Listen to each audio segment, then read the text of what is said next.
I'm a pretty optimistic person, but even for me, it's hard to say that things are not going to get worse. Before we found out who the shooter was, I saw my own friends, family, and just media people in general saying that the shooter was a liberal leftist transgender person. This is before we knew anything. I'm going to say this.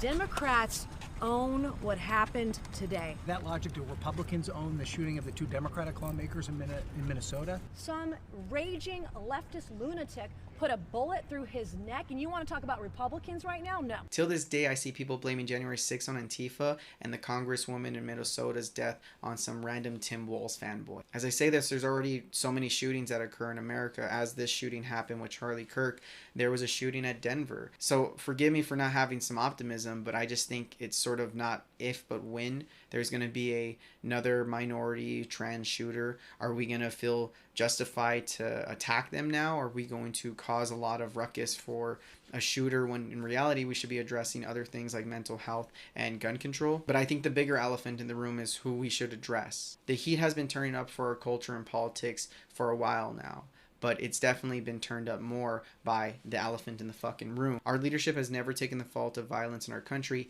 even though the leader of our world has a lot more of an impression on people than any video game or movie ever could have. When the Minnesota congresswoman was killed, Trump never ordered the flags to be at half-mast. He also said it'd be a waste of time to contact the families. He was on Fox News today talking about the Charlie Kirk shooting, and I did not see any attempt to try to cool tensions.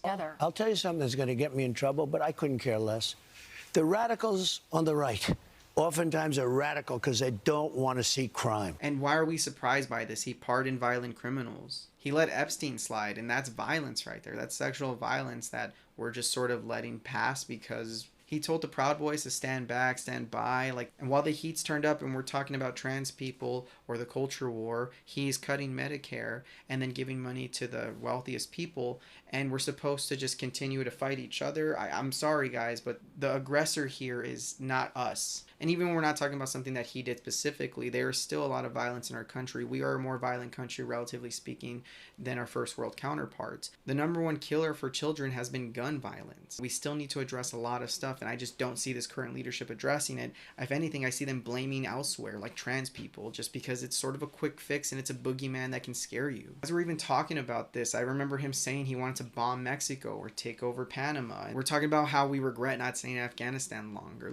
I think there is nuance to a lot of these discussions, but if we want to talk about who has the most impression on our culture and violence, it's the leadership, it's the president. We can blame video games and murders all day, but the real life ramifications we see of our violent crimes that are not being addressed, our social safety net being cut, and then the